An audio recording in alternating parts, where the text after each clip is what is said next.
1층에 앉으신 분들이나 1층 앞부분에 앉으신 분들은 좀 당황하셨을 거예요. 성경책 안 펴고 계시다가 왜 스크린도 안 내려오고 자막도 안 들어오나. 지난주에 도색을 하면서 전구를 바꿨습니다. 근데 너무 밝아져가지고 쏴도 보이질 않습니다. 전혀 안 보입니다. 이제 저 뒤에는 프로젝트를 바꿔야 될 시간입니다. 또 하나씩 바꿔가다 보니까 다 바꿔야 되는. 일단 영상 볼 때는 불을 끄고 한번 보여드리겠습니다. 그때는 잘 보입니다. 그런데 지금 이 상태에서는 어제 어떻게 해봐도 사람 얼굴이 보이질 않아요. 그래서 자막을 띄워놔도 보이지가 않아서 거뒀습니다. 거두고 저 뒤에 프로젝트를 다음번에 바꾸기 전까지는 영상을 볼 때 불을 끄고 보든지, 불이 천천히 들어오는 게 아니고 좀 빨리 들어와집니다 이제는. 그래서 보든지 금요 찬양 때에만 스크린이 내려올 수 있도록 조정을 좀 해야 될 것 같습니다. 60년 전에 미국의 거대 영화사인 폭스사의 사장이 TV를 보면서 그렇게 이야기했습니다.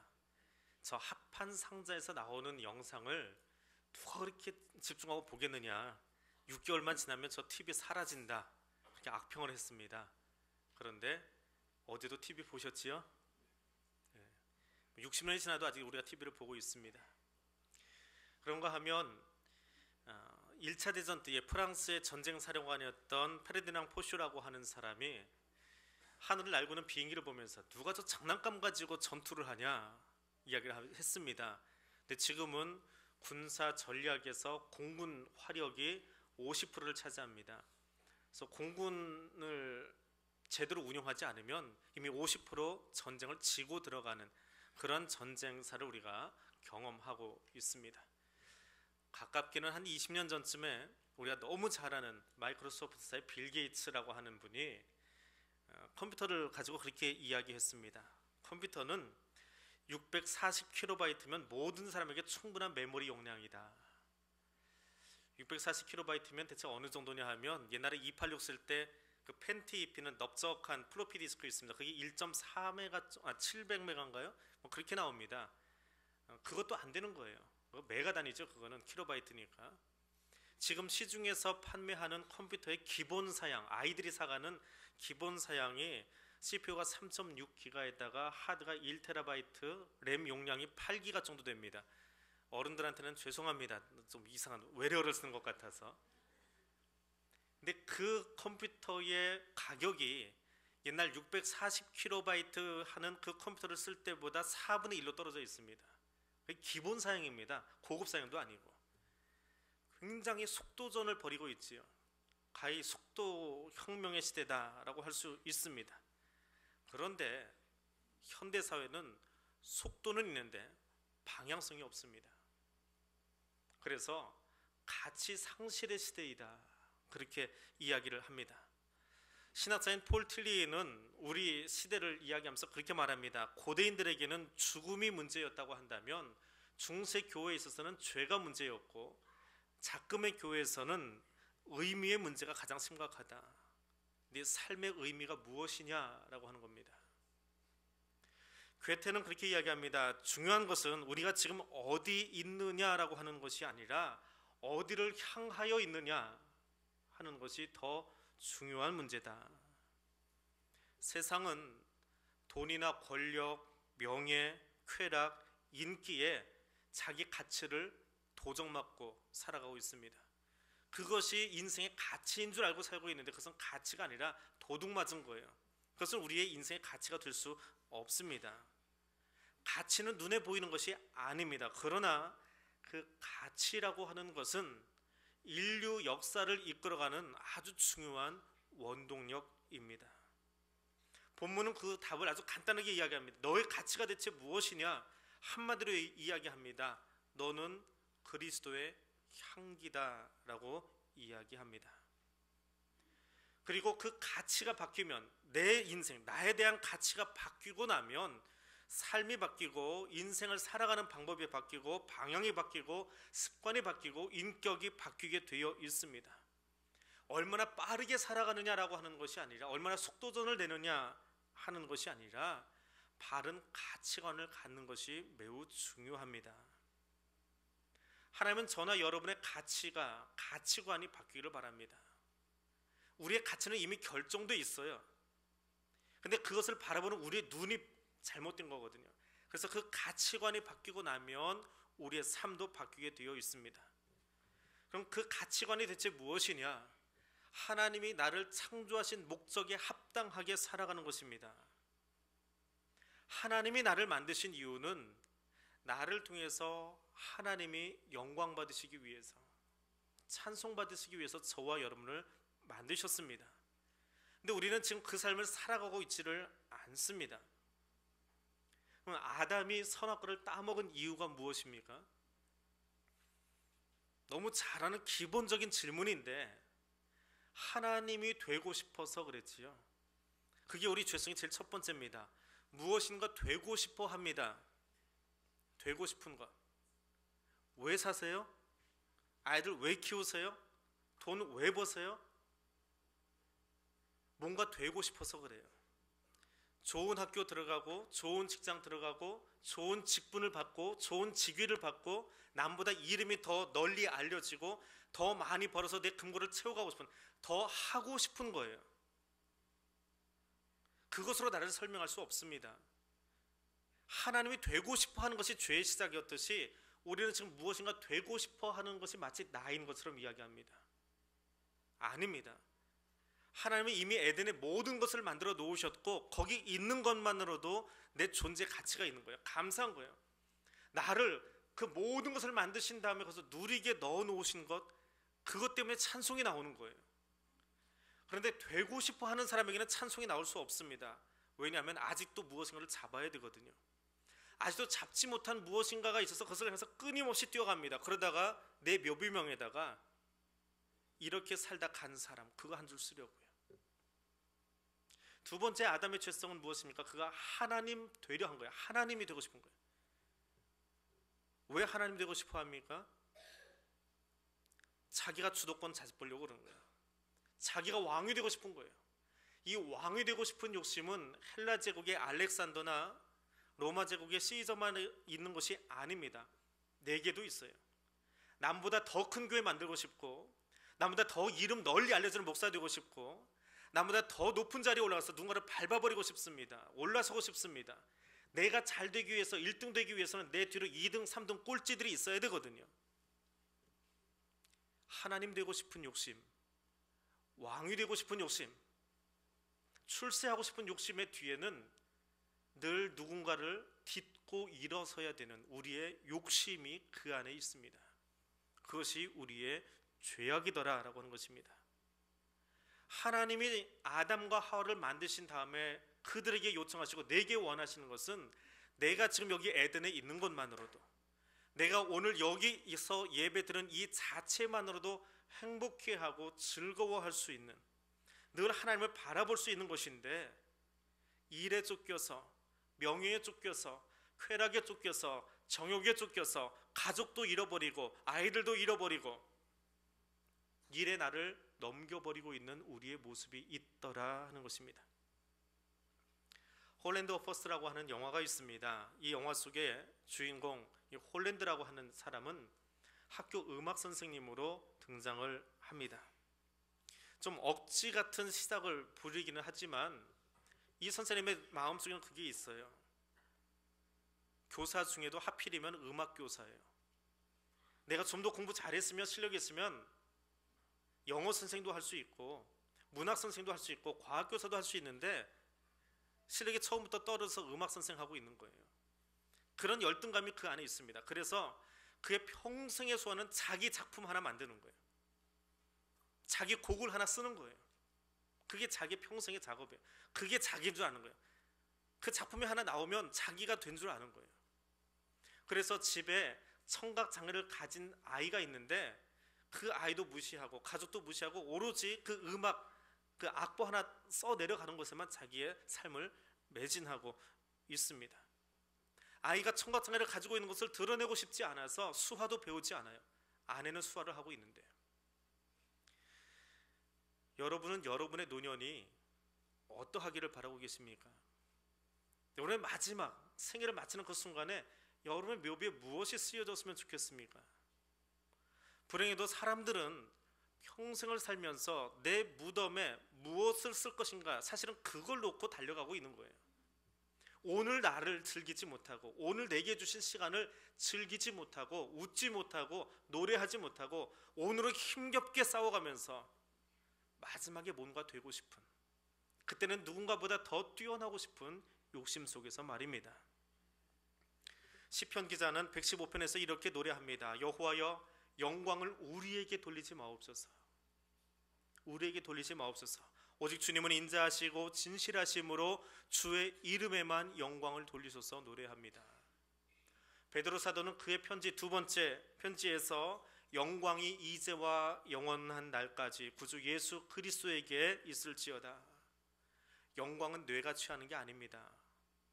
영광은 하나님만 취하시는 겁니다. 그것이 우리의 삶이 되어야 합니다. 그런데 사람들은 자기 영광 위해서 일합니다. 내 이름 드러내려고 일합니다. 내 이름이 높아지기 위해서 그것을 지향하고 살아갑니다. 그것이 죄악인지, 그것이 잘못된 가치관인지 알지 못한 채 말입니다. 우리가 평생에 부를 노래가 무엇입니까? 오늘 설교 직전에 부른 찬양이 있습니다. 베토벤의 합창교향곡 안에 들어가 있는 귀한 찬양입니다. 프리드리히 실러라고 하는 사람이 이 가사를 만들었다고 그래요. 하나님을 만나고 하나님과 연합한 다음에 그 기쁨이 무엇인지를 알고 나서 그 가사를 만들었답니다. 그리고 거기에 곡을 붙이는데 베토벤이 언제 붙였어요? 그가 건강하고 젊고 힘이 넘칠 때 붙인 게 아니에요. 청력은 잃어가고 있고 몸은 쇠하여 가던 그 시간에 육체가 다 쇠하고 나서 그의 영혼이 하나님을 직면한 거예요. 그리고 하나님을, 그 신을 만난 거예요. 신을 만나고 나서 그 기쁨이 무엇인지, 그것이 얼마나 환희에 넘치는 것인지를 곡으로 만들어서 부른 노래가 그 찬양입니다. 결국 우리 인생에서 최고의 가치는 내가 건강한 힘을 가지고 내가 무엇인가 권력을 가지고 행하는 것이 아니라 내가 하나님과 바로 직면했을 때에, 하나님 만났을 때에 거기서 내 존재 가치가 드러나게 되어 있습니다. 그래서 사도는 오늘 본문 속에서 우리가 노래할 것이 영광의 하나님이라고 말합니다. 그분만이 우리의 소망의 근거가 되시고 기초가 되십니다. 나의 삶을 세워주는 건축자는 하나님이시지 내가 하는 것이 아닙니다. 하나님을 빼어버리고 만들어지는 소망, 하나님 없이 되어지는 모든 소망은 이 땅의 것이고 환상이고 망상일 수밖에 없습니다. 여러분은 어떤 생애를 살고 싶으십니까? 어떤 법을 따라서 살아가기를 원하십니까? 여러분이 지금 붙들고 있는 인생의 가치는 누구를 위한 것입니까? 어떤 선교사님이 마하트마 간디를 만나서 이야기를 나눈 기록이 있습니다. 마하트마 간디는 성경에 나오는 산상수훈을 그렇게 좋아했대요. 마태복음 5장에서 7장에 나오는 그 이야기를 너무 좋아했답니다. 그래서 그가 연설할 때 수시로 그 산상수훈을 인용을 했어요. 근데 그는 그리스도인이 아닙니다. 그래서 선교사님이 의아해서 저 사람을 조금만 더 이야기하면 그리스도인 만들 것 같아서 쫓아가서 간디와 이야기를 했습니다. 그때 간디가 그 선교사님에게 그렇게 이야기했답니다. 그리스도인의 삶이 예수님의 가르침과 조화를 이루었다고 한다면 나는 진작에 그리스도인이 되었을 겁니다. 선교사님이 아무 말도 하지 못하고 그 자리에서 물러나왔다고 합니다. 하나님 말씀에 기초하지 않은, 하나님께 기초하지 않은 그리스도인은 아무것도 아닙니다. 비싸고 두껍고 튼튼한 성경책을 여기다 끼고 다닌다고 해서 그가 그리스도인 되는 것도 아닙니다. 집에다가 멋있는 교패를 하나 붙여놓고 있다고 해서 내가 그리스도인 되는 것도 아닙니다. 주의 말씀대로 살지 못하는 내 입술과 내 삶을 가지고는 세상은커녕 나 자신도 바꾸지 못합니다. 중요한 것은 내가 이 시간에 하나님을 바라보고 서 있느냐라고 하는 것입니다. 하나님을 바라보고 서 있지 않으면 내 생명조차 보존할 수 없습니다. 하나님을 바라본다라고 하는 것은 내가 십자가 앞에서 죽는 것입니다. 내가 죽지 않으면 나를 하나님께로 이끌 수 없습니다. 숨이 넘어갈 때 꼴딱꼴딱 하다가 깨어나는 것은 기절했다가 깨어나는 것입니다. 그리스도인은 죽어야 됩니다. 죽어야 부활을 경험합니다. 죽음이 없이는 부활을 이야기할 수 없습니다. 그리고 부활을 경험하지 않고는 그리스도인이라고 말할 수 없습니다. 부활신앙을 가진 그리스도인이 되어지려면 마땅히 죽어야 합니다. 그런데 죽으려고 하지 않습니다. 죽고 싶지 않습니다. 남들은 죽일지언정 나는 죽고 싶어 하지 않는 것이 사람의 죄악입니다. 그러니 부활을 경험할 수 있습니까? 그렇게 말하고 내가 그리스도인이 되어질 수 있습니까? 내가 철저하게 십자가 앞에서 하나님과 직면하고 죽어야만 부활을 경험할 수 있습니다. 소망을 하나님께 두었다라고 하는 것은 내가 십자가 앞에서 죽는 것입니다. 그러면 주님이 기쁨과 평강을 충만하게 해주시겠다라고 이야기합니다. 그럼 기쁨과 평강이 내 안에 충만하면 무엇인가 되고 싶어서 살아가지 않습니다. 되고 싶은 욕심은 왜 나옵니까? 지금이 불만족스러워서 그래요. 지금 내 자리가 불만족스럽습니다. 만족하지 못해요. 그러니까 무엇인가 더 되고 싶어서, 더 높은 자리에 올라가고 싶어서, 더 많이 벌고 싶어서 살아갑니다. 그건 충만한 게 아니에요. 공허한 인생이에요. 그러나 하나님 앞에서 내가 죽고 나면 하나님이 나를 새롭게 해주신대. 그때는 기쁨과 즐거움으로, 평강으로 충만케 해주신대요. 충만한 사람은 더 이상 욕심이 없어요. 왜요? 이미 가득 채워져 있기에 욕심 부릴 것이 없습니다. 그래서 성경은 역설적입니다. 세상의 이치로는 도저히 이해할 수 없는 것이 주의 말씀입니다. 내가 죽었는데 왜 기뻐요? 그분이 새롭게 채워주셨기 때문에 그렇습니다. 육신의 기쁨은 육신적으로 무엇인가를 하고 높은 자리에 올라가고 무엇인가를 가져서 느끼는 그 기쁨은 내 어깨를 피게 하고 의기양양하게 합니다. 내가 이만큼 했으니까 나 좀 알아달라고. 그러나 내 영혼의 기쁨은 내 스스로를 힘이 있게 만들어줍니다. 다른 사람이 무엇이라고 이야기해도 아무 상관없습니다. 왜요? 내 안이 이미 다 충족되어 있기 때문에. 사람의 말에 휘둘리지 않습니다. 모든 것이, 주어진 모든 것이 감사할 뿐입니다. 그리고 그 기쁨을 가진 그 사람이 진정 힘이 있는 사람이기에 다른 사람에게도 영향력을 끼치고 그를 변화시킬 수 있는 거예요. 공허한 인생이 찾아가서 누구를 변화시킬 수 있겠습니까? 내 빈 가슴 채우기도 바쁜데 누구를 채워줄 수 있겠습니까? 하나님께 소망을 두고 하나님 안에서 능력을 소유한 자만이 나도 변화시키지만 다른 사람에게도 그리스도의 향기로 살아갈 수 있는 것입니다. 하나님은 오늘 우리가 그런 능력을 가지고 그렇게 하나님께 소망을 두고 살아가기를 원하고 돕고 계십니다. 저나 여러분이 가지고 있는 소망은 이 땅의 것이 아닙니다. 하나님께 소망을 둔 것은 이 땅에 감당할 수 없는 것입니다. 내가 좋은 대학 들어가고 좋은 직장 들어가는 것은 세상 모두가 다 하는 거예요. 세상에 감당할 수 있는 게 아니라 세상이 우리에게 가져다 주는 거예요. 하나님이 주시는 것은 내 존재만으로도 하나님 앞에서 기뻐하고 즐거워하고 찬송할 수 있는 존재로 살아가는 것입니다. 그 소망이 우리 안에 넘치기를 원합니다. 그리고 우리가 그 향기로 살아갈 수 있기를 소원합니다. 홀랜드 워퍼스의 영화의 마지막은 이렇게 끝나고 있습니다. 음악교사로 평생을 살아갔던 이 사람이 정년 은퇴를 하는 것이 아니라 강제퇴직을 당합니다. 강제퇴직을 당하는 이유는 학교가 예산이 줄어들어서 제일 먼저 음악교사를 내치는 겁니다. 마치 지금 이 한국 교육의 현실 속에서 수능시험 보려고 음악 시간에, 미술 시간에, 체육 시간에 교실에 들어가서 국어 자습하고 영어 자습하는 이 볼성사나운 교육의 현실처럼 이 영화 속에서 그 일이 벌어지고 있어요. 그래서 강제퇴직을 당하고 있습니다. 30년 동안 무엇인가 하고 싶어서 열심히 달려왔는데 해놓은 것 없이 지금 퇴직 교사가 되게 생겼습니다. 30년을 수고했는데 머리에 백발은 안 잡고 손에 든 것은 아무것도 없습니다. 그 시리에 빠져있는 이 홀랜드가 교무실을 나서고 있습니다. 그때 옆에 있던 사람들이 이 홀랜드를 강당으로 데리고 가요. 그럼 그 강당에 영화 초반부에 클라리넷을 막 배우고 있던 한 여학생이 등장을 합니다. 매일 지각을 해서 교장 선생님에게 지각 사유서를 제출해야 됐던 그 여학생. 그리고 클라리넷을 부르는데 왜 이것을 불어야 되는지 알지 못하고 악기를 들고 있던 그 아이에게 선생님이 한마디 전해준 것이 있거든요. 그 아이가 주지사가 되어서 등장합니다. 그리고 영화 마지막에 이렇게 이야기합니다. 그 영화 마지막 부분을 함께 보겠습니다.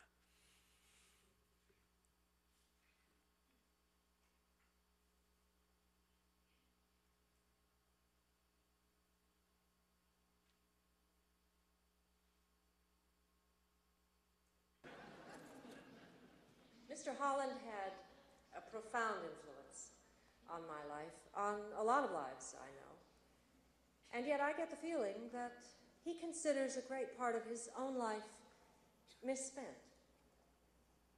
Rumor had it he was always working on this symphony of his, and this was going to make him famous, rich, probably both. But Mr. Holland isn't rich, and he isn't famous, at least not outside of our little town. So it might be easy for him to think himself a failure. And he would be wrong. Because I think he's achieved a success far beyond riches and fame. Look around you. There is not a life in this room that you have not touched. And each one of us is a better person because of you. We are your symphony, Mr. Holland. We are the melodies and the notes of your opus. And we are the music of your life.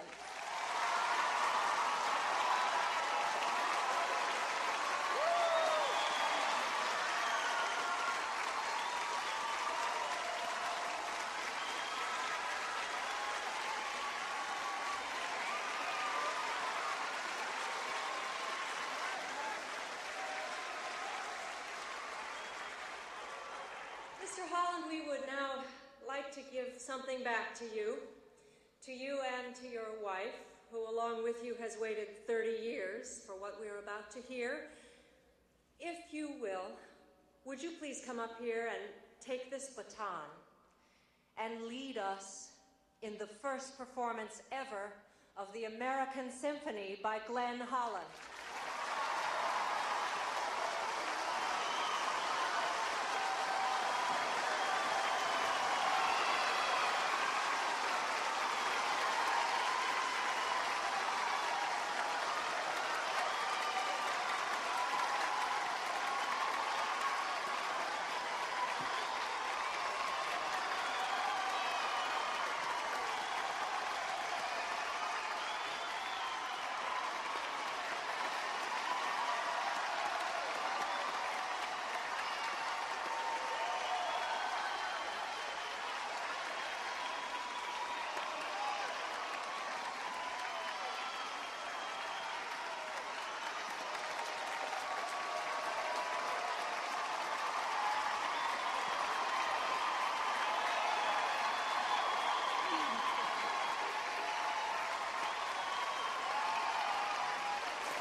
선생님은 악보 하나 쓰는 것이 자기 인생인 줄 알았습니다. 그리고 무엇인가를 만들어야만 자기 인생이 완성되는 줄 알았습니다. 그는 이미 그의 존재감으로 다른 아이들을 바꾸어 놓고 있었습니다.